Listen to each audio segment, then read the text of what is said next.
Que la paix et la grâce de Dieu soient avec chacun d'entre vous ce matin. J'espère que vous êtes heureux d'être ici ce matin. Remercier d'être présent pour pouvoir venir adorer Dieu en esprit et en vérité. Je veux d'abord commencer par remercier Frédéric pour l'étude de sa parole de ce matin. Très bonne étude. Je pense qu'on a beaucoup de choses à y en retirer. Je remercie aussi le frère Evolus pour les beaux chants qu'il a choisis pour nous ce matin. Et juste avant de commencer, je vous demanderai de m'accompagner dans une courte prière. Père Céleste Tout-Puissant, nous te remercions infiniment pour tes bénédictions, pour ton amour, ainsi que pour toutes les choses que tu fais pour nous au quotidien. Merci, Père Céleste, d'avoir donné ton Fils unique à mourir sur la croix pour le pardon de nos péchés. Nous savons, Seigneur, que nous ne sommes pas dignes de ta grâce, mais nous sommes des pécheurs repentants, qui voulons, Seigneur, suivre notre Créateur. Nous savons, Seigneur, que tu nous as aimés le premier. Donne-nous la chance et les moyens de pouvoir montrer cette réciprocité. Aide-nous, Seigneur, à te suivre de manière fidèle. Aide-nous à ouvrir nos cœurs pour recevoir le message de ta parole. Donne-nous, Seigneur, toujours la faim de toujours avoir envie d'apprendre, de toujours avoir envie de s'attacher à ta parole. Garde-nous, protège-nous tout au long de ce service, Seigneur. Nous te demandons tout ceci au nom de ton unique Fils. Amen. Le sujet de mon message, comme vous pouvez voir, c'est la musique. On va tourner autour de la musique, les artistes, les acteurs, ainsi que les adorateurs.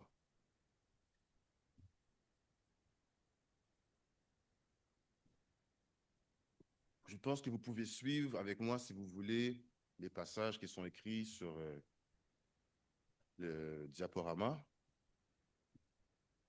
Et nous allons commencer en 1 Samuel chapitre 16, du verset 14 au verset 23. 1 Samuel chapitre 16, du verset 14 au verset 23. Je pense que c'est un récit que beaucoup d'entre nous connaissent très bien. Verset 14. L'esprit de l'Éternel se retira de Saül, qui fut agité par un mauvais esprit venant de l'Éternel. Les serviteurs de Saül lui dirent, « Voici un mauvais esprit de Dieu t'agite. Que notre Seigneur parle. Tes serviteurs sont devant toi.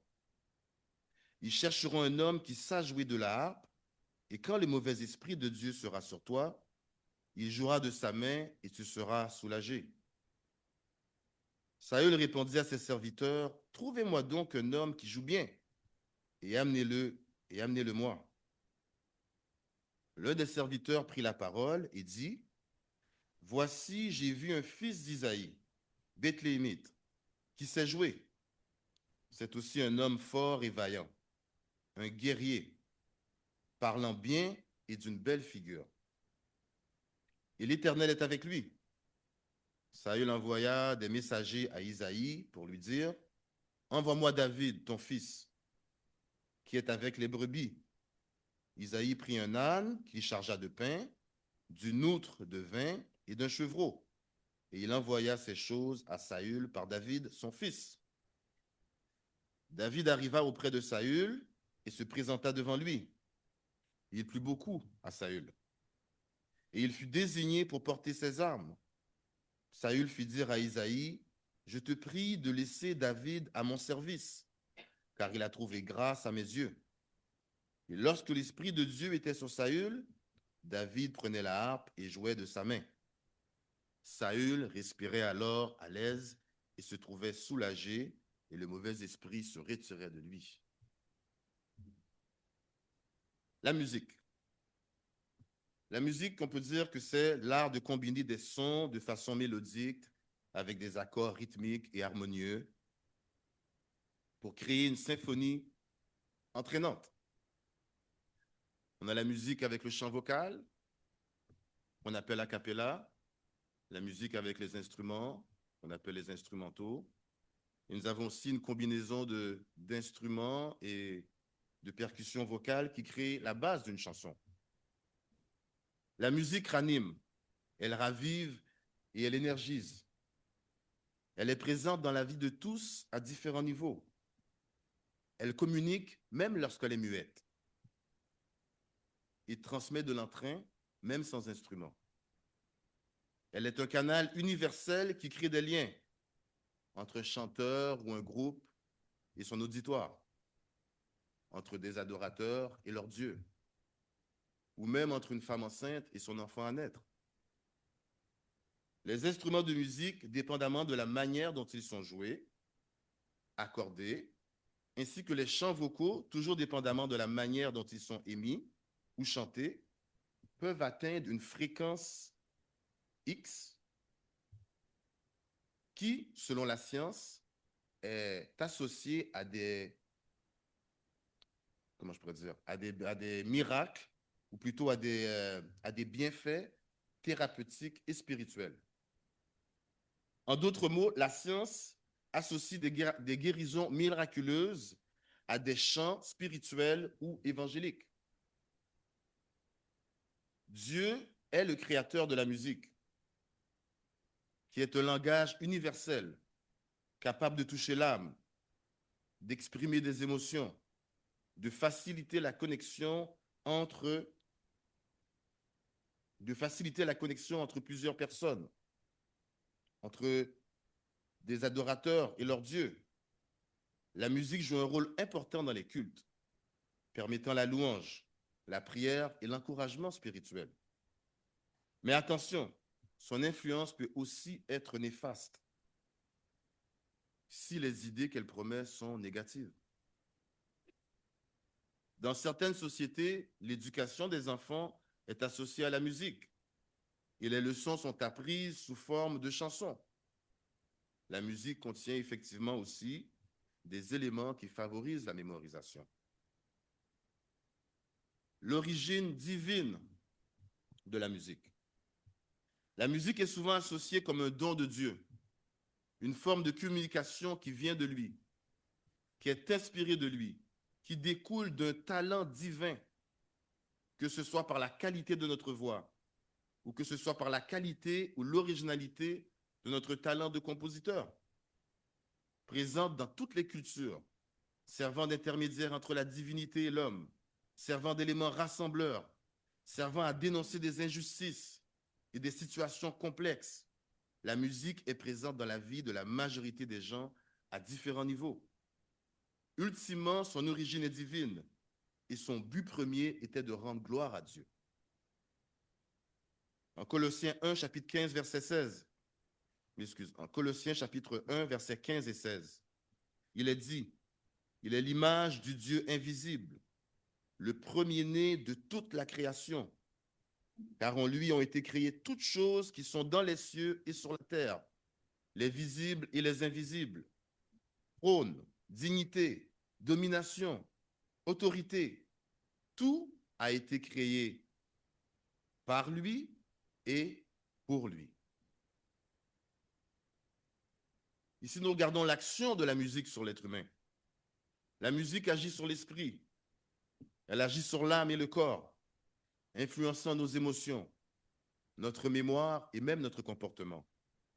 Elle a le pouvoir d'influencer notre humeur positivement, de raviver un souvenir lointain, d'apaiser une douleur vive et même de donner du courage pour une besogne longue et ardue. Elle peut nous faire danser, nous faire balancer et même dans certains cas, nous faire pleurer. Le pouvoir et l'appréciation de la musique sur chacun est très certainement subjectif. Mais une chose est indéniable, c'est qu'elle ne laisse personne indifférent.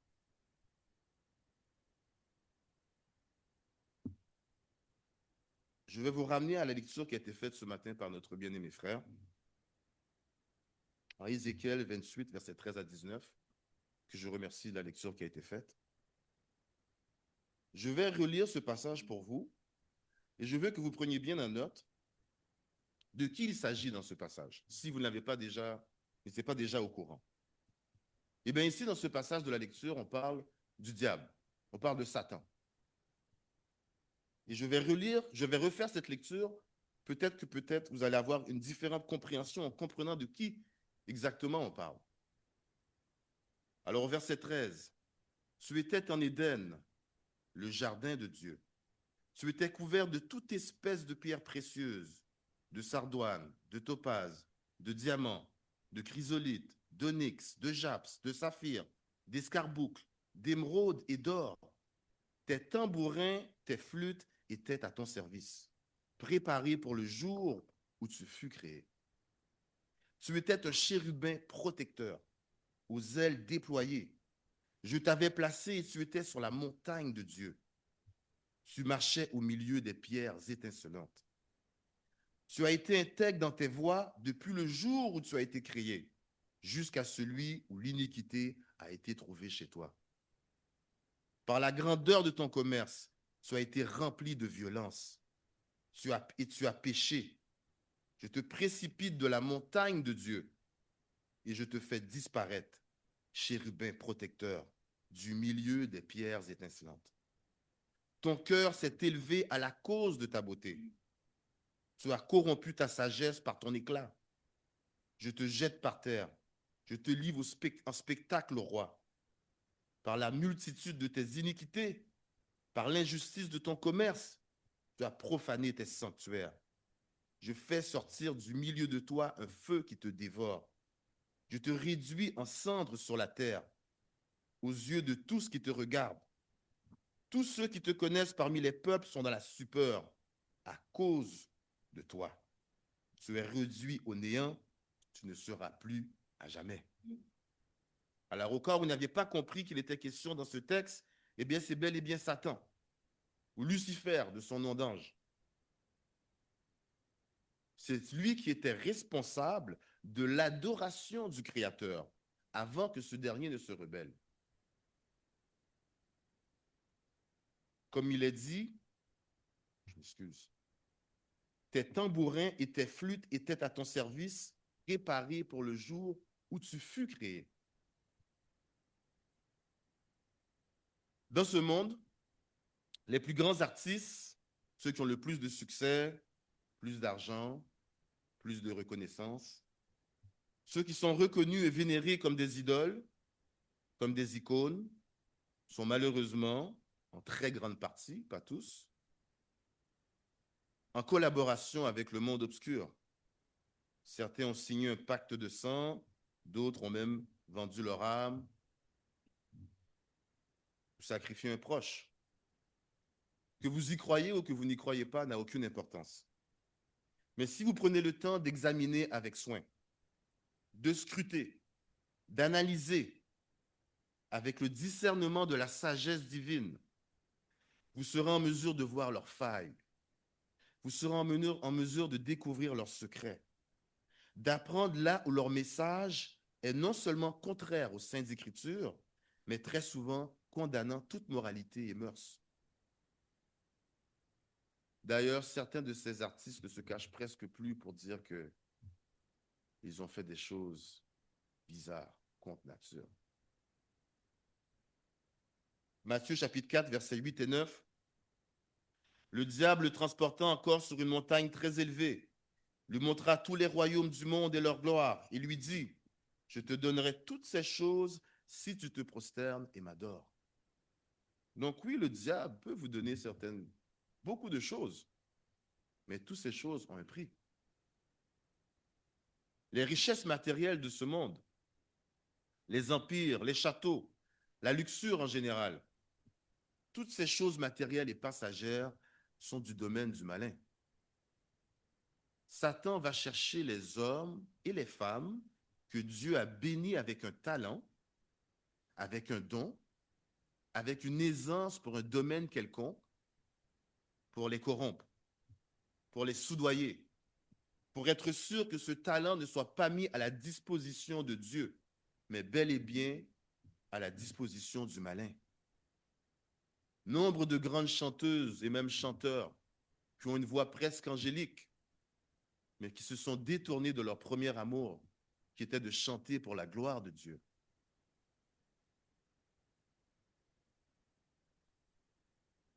Et ils sont tournés pour faire des choses malsaines, faire de la musique mondaine, et souvent même trompeuse. Est-ce que je dis que la musique mondaine est mauvaise et malsaine? Pas du tout.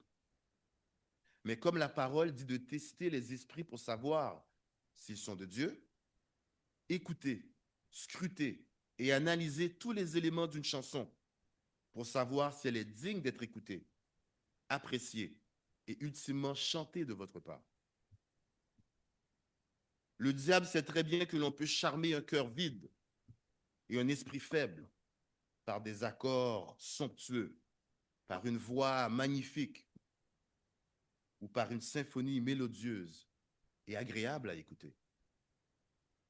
Il sait comment atteindre des cordes sensibles qui viennent titiller une émotion chez nous. Il tire les ficelles pour en maximiser le plus. Dans certaines dénominations, l'adoration ressemble à un concert ou un spectacle, souvent bien orchestré et parfois ressemblant à une cacophonie, où des gens viennent pour crier, se défouler, danser, sauter, où ils sont constamment à la recherche de cette sensation d'euphorie, de cette hormone de dopamine, qui est une hormone sécrétée par le cerveau qui donne une sensation de bien-être, de satisfaction et de contentement.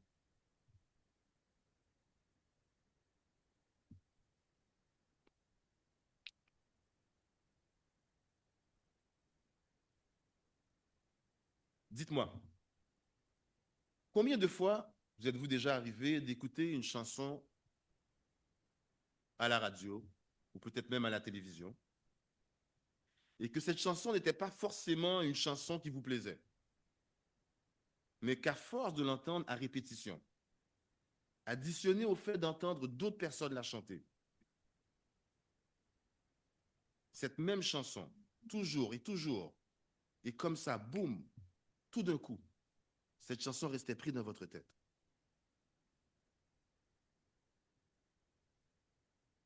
Cette chanson pour laquelle vous n'aviez aucune affinité finissait bêtement par vous rester prise dans la tête, imprégnée dans votre subconscient, presque impossible à s'en défaire.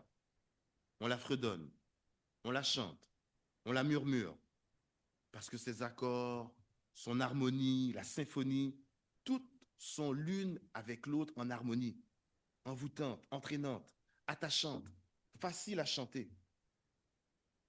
Croyez-moi sur parole, ceci n'est pas le fruit du hasard. Tout a été orchestré soigneusement dans les moindres détails pour que vous oubliez les détails de la musique, vous oubliez les paroles, vous oubliez la nature de ce qu'est cette chanson. Le diable étant extrêmement talentueux, il sait pertinemment comment reconnaître le talent. Il sait comment l'apprécier chez un individu. Bien que ce soit Dieu qui donne les talents à chacun, trop souvent, le diable est celui qui s'en accapare pour des mauvaises fins. Il détourne les esprits purs, il manipule les gens faibles, il incite la glorification des discours qui ont pour but d'éloigner les hommes de la spiritualité. La musique mondaine comme passe-temps peut être appréciable, mais la musique mondaine comme une distraction peut être dangereuse. Toute distraction qui éloigne de Dieu, toute influence négative qui nous incite à adopter un comportement autre que celui d'un chrétien est dangereux. 1 Corinthiens chapitre 6, verset 12. Tout m'est permis, mais tout n'est pas utile. Tout m'est permis, mais je ne me laisserai asservir par quoi que ce soit. Et toujours en 1 Corinthiens, mais chapitre 10, verset 23, il est dit, tout est permis, mais tout n'est pas utile. Tout est permis, mais tout n'édifie pas.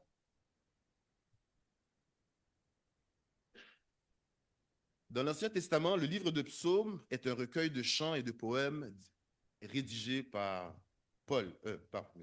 par David, pour la gloire de Dieu. Composé majoritairement par David, je m'excuse.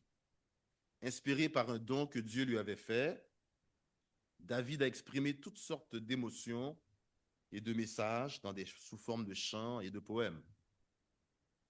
Lorsque le roi Saül était tourmenté après avoir désobéi à Dieu, Mais c'est la lyre, plutôt la harpe de David, qui l'en a soulagé et qui apaisait son âme.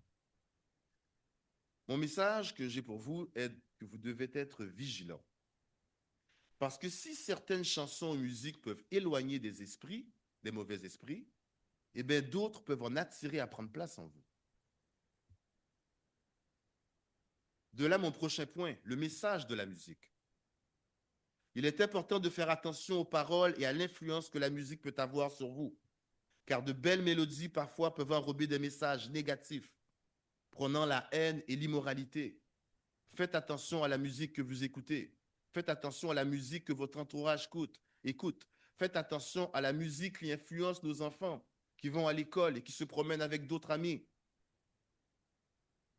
Et lorsqu'on répète incessamment une parole dans notre tête ou à haute voix, cette parole a tendance à se matérialiser dans notre quotidien. Un peu comme une prière. C'est en quelque sorte le pouvoir qui accompagne les mots, surtout lorsqu'ils sont prononcés avec conviction et à répétition. C'est un conditionnement subjectif qui a les attributs de préparer l'esprit à accepter et même désirer un concept, une idée ou une prédisposition quelconque. Toujours aussi un peu comme une prière.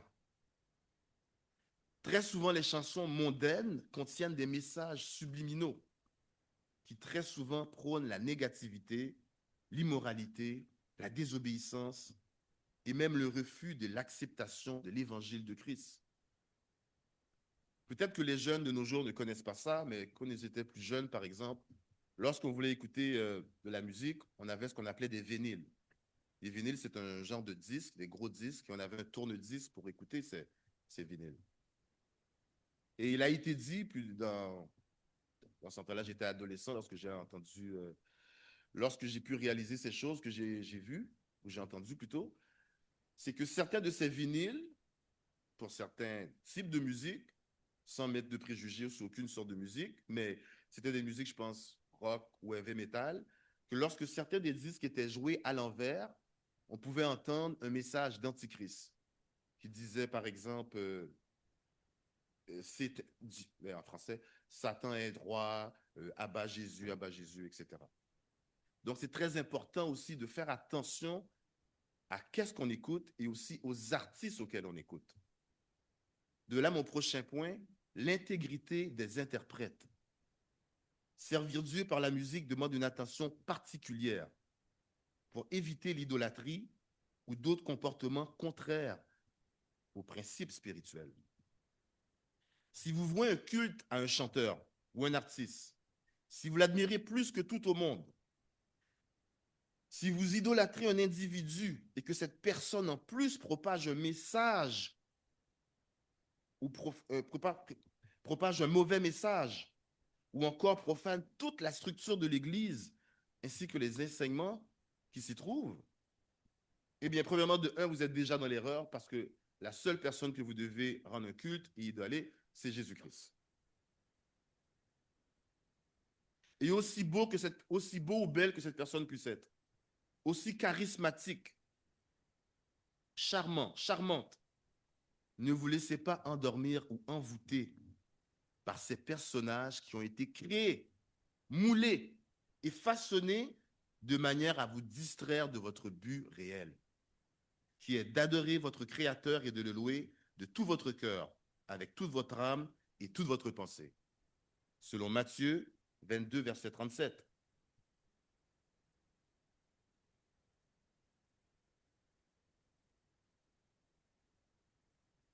Très certaines fois, pour beaucoup d'entre nous, on peut dire ça, à la maison ou sous la douche, vous êtes un soprano.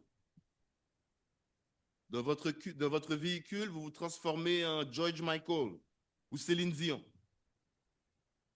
Mais arrivé à l'église, vous avez de la difficulté à enchaîner 2, 3 mots l'un à la suite de l'autre pour la gloire de Dieu. Vous n'avez pas besoin d'avoir la plus belle des voix. Mais chaque effort que vous allez faire est apprécié et appréciable auprès de Dieu. si vous n'êtes pas convaincu que Dieu apprécie votre adoration sous forme de chant, parce que vous pensez que vous n'avez pas une belle voix, eh bien, vous êtes probablement influencé par des éléments autres que la parole de Dieu.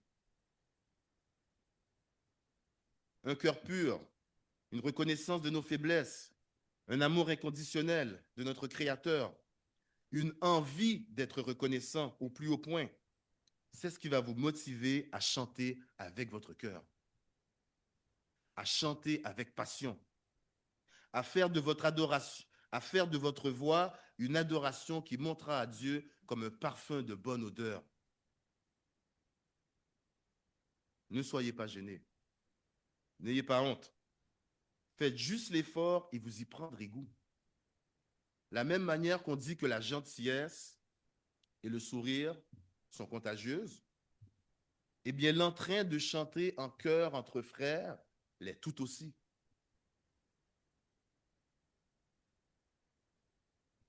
La musique mondaine, son message et son influence. La Bible ne condamne pas explicitement un style musical, mais elle met en garde contre les influences qui éloignent de Dieu. Tout ce qui est vrai, noble, juste, pur, aimable, honorable, que cela occupe vos pensées. Selon Philippiens 4, verset 8.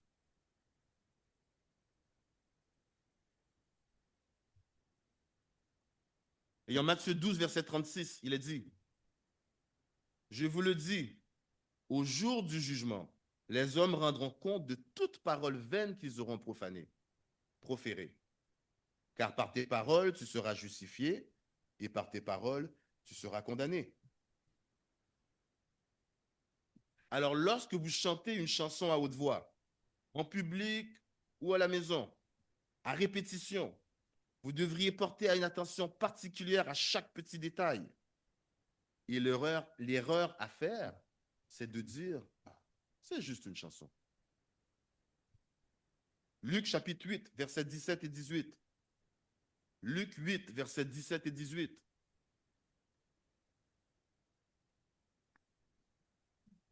Car il n'est rien de caché qui ne doive être découvert, rien de secret qui ne doive être connu et mis à jour. Prenez donc garde de la manière dont vous écoutez. Car on donnera à celui qui a, mais à celui qui n'a pas, on ôtera même ce qu'il croit avoir. Matthieu 11, versets 15 et 19. 15 à 19, je m'excuse. Matthieu 11, versets 15 à 19. Que celui qui a des oreilles pour entendre, entende. À qui comparais-je cette génération? Elle ressemble à des enfants assis dans des places publiques et qui, s'adressant à d'autres enfants, disent, nous vous avons joué de la flûte et vous n'avez pas dansé. Nous avons chanté des complètes et vous ne vous êtes pas lamentés. Car Jean est venu ne mangeant ni ne buvant, et ils disent, il a un démon. Le Fils de l'homme est venu mangeant et buvant, et ils disent, c'est un mangeur et un buveur, un ami des publicains et des gens de mauvaise vie. Mais la sagesse a été justifiée par ses œuvres. La sagesse de Jésus-Christ s'est manifestée par ses œuvres durant son ministère sur la terre.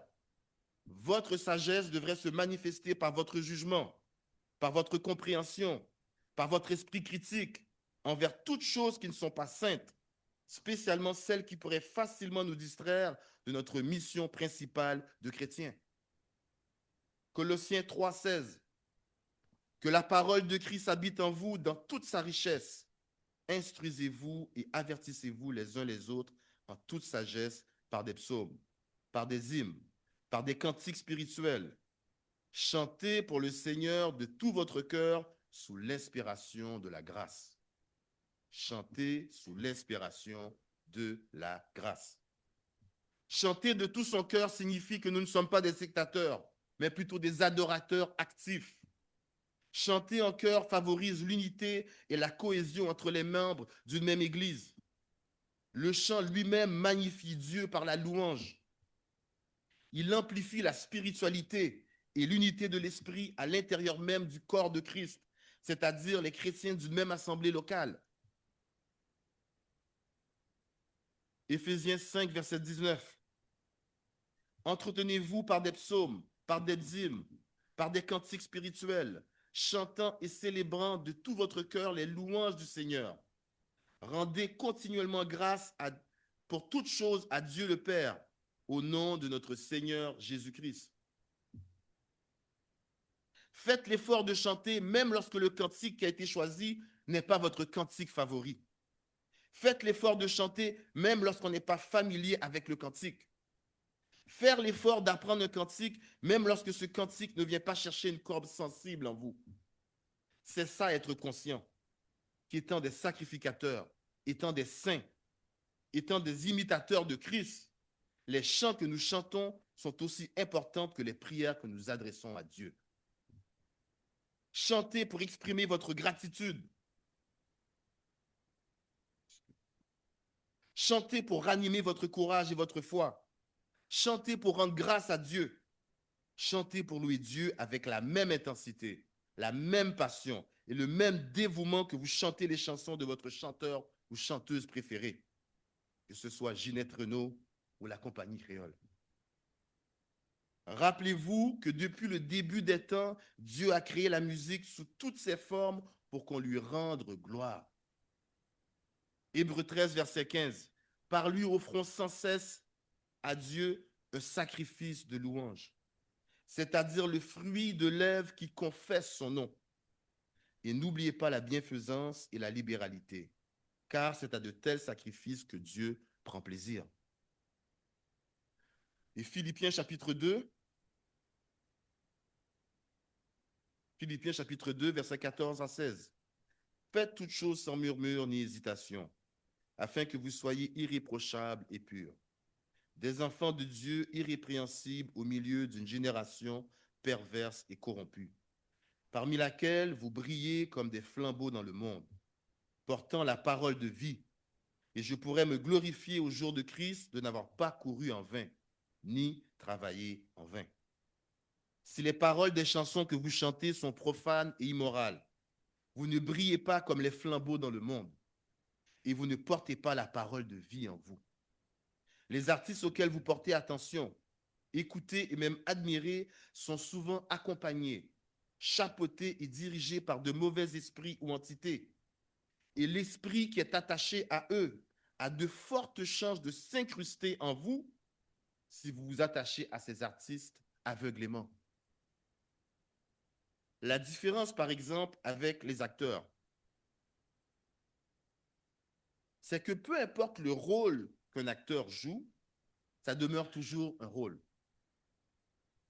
Par contre, certains acteurs sont si bons dans leur profession, sont si performants dans leur manière d'interpréter un rôle, qu'ils arrivent même à influencer les gens sur leur opinion sur des sujets divers.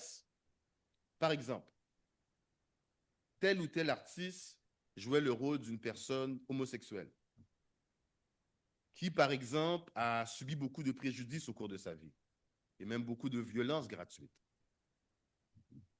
Et cette personne a dû travailler beaucoup pour se faire accepter dans son milieu. Et bien, l'acteur qui jouait le rôle était si convaincant, si crédible, si passionné, et qu'à la fin du film, on n'a pas seulement de la compassion pour la personne, mais on commence même à vouloir accepter des choses qui sont contre nature, des choses qui sont contraires à la parole de Dieu, sous prétexte qu'ils ne font mal à personne, que chacun est libre de ses choix. En Galates 5, verset 13, il est dit, « Frères, vous avez été appelés à la liberté. Seulement ne faites pas de cette liberté un prétexte pour vivre selon la chair. » Ce matin, le frère Frédéric disait dans son étude, « La grâce de Dieu n'annule pas la parole de Dieu. » La grâce de Dieu n'annule pas la parole de Dieu. Il disait aussi, vous ne pouvez pas être à la table de Dieu et aussi avec la table de Satan. Vous devez faire un choix.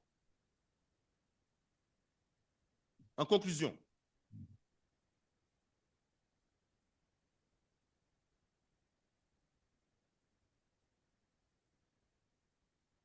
Certaines musiques éloignent les mauvais esprits et d'autres, au contraire, les attirent. Beaucoup de mauvais esprits sont attachés aux gens à cause des chansons et de la musique que ces personnes écoutent au quotidien. Soyez sélectifs du genre de musique que vous écoutez. Soyez vigilants à propos des artistes que vous suivez. Et surtout, analysez soigneusement les paroles que vous écoutez et encore plus celles que vous prononcez. L'Esprit Saint que Dieu a placé en vous regarde à votre foi, cherche votre confiance en Dieu et votre dévotion en lui. L'esprit du malin cherche et se nourrit de votre désarroi, de votre amertume, de votre colère et surtout de votre insouciance. Négliger les petits détails peut parfois paraître comme un petit rien, mais malheureusement, ça ne l'est pas. Vous avez sûrement déjà entendu l'expression « le diable est dans les détails ». Inconsciemment, certaines personnes ouvrent le chemin pour que la confusion prenne place en eux.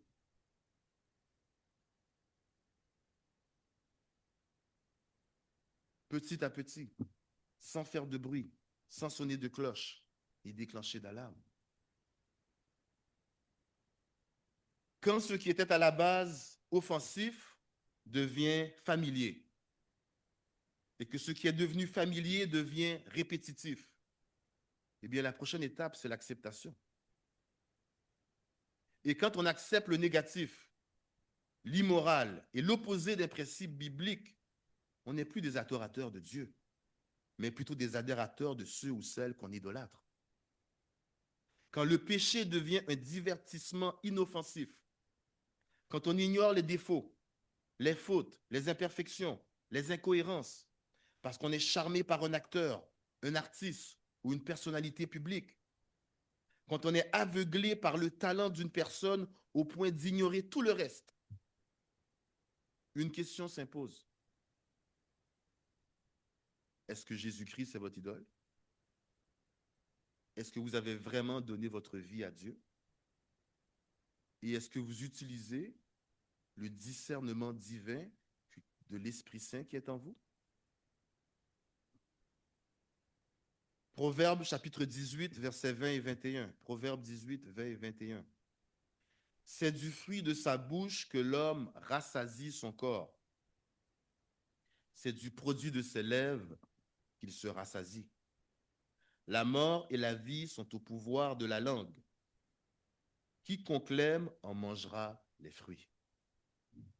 Ceci conclut mon message pour ce matin. Mais avant de partir, j'aurai une petite exhortation à vous faire. Les chants que nous chantons le dimanche matin n'est pas un complément au culte du dimanche matin. Il en fait partie intégralement, légitime et nécessaire. Elle implique tout le monde de manière égale et à part entière pour être engagé, dédié et appliqué pour la gloire de Dieu. Amen.